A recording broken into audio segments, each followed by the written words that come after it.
Hi, it's Patrick Hutzel from intensivcarehotline.com with another quick tip for families in intensive care.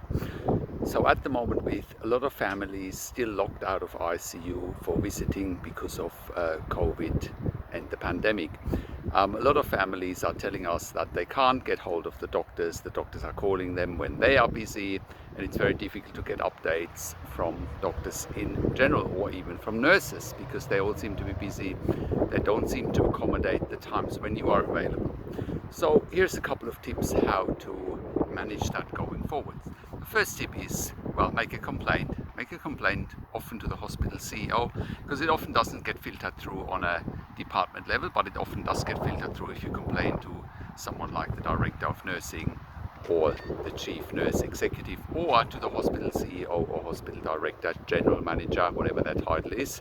Go right to the top, make a complaint there and say, look, you as a patient's relative have not been heard about your concerns, and you need to make meetings over the phone that work for you and not for the doctors. That's number one. Change the reality, and don't give up if it doesn't happen at the first go, because I often hear, oh well, we tried that.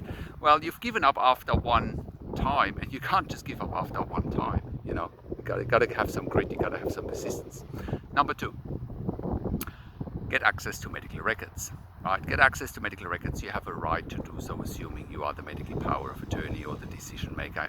Whilst your loved one is in a coma, is in ICU, can't make decisions for themselves, you have the right to get access to medical records, and just get them, because then we can help you review medical records, but we can also help you write letters to hospital executives, because we've done it many times successfully, writing letters for our clients that give them results. And number three, just ask for a meeting in person. Just say, look, we're coming in tomorrow at 3 o'clock. They can often facilitate that away from the ICU. If you do ask for a meeting, make sure you've got your agenda jotted down. If they ask for a meeting, make sure they've got a written agenda for you, so you're not going in there blind, because again, that's when we can help you the most. The most we understand about your loved one's situation, the more we can help you get the outcomes and results that you want, need, and most of all deserve. Because if you listen to the negative talk of the intensive care teams, it'll drive you up the wall, quite frankly, and we can give you perspective here at intensivcarehotline.com. After having worked in intensive care for over 20 years in 3 different countries, I can share all of my experience with you, and I can share proven approaches that give clients results and outcomes. So that is my quick tip for today. If you have a loved one in intensive care, go to intensivcarehotline.com.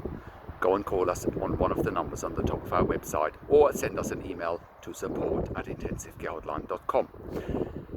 Also, like this video, subscribe to my YouTube channel for updates for families in intensive care. Comment below what questions you have or insights or what you want to see next. And click the notification bell. This is Patrick Hutzel from intensivcarehotline.com, and I will talk to you in a few days.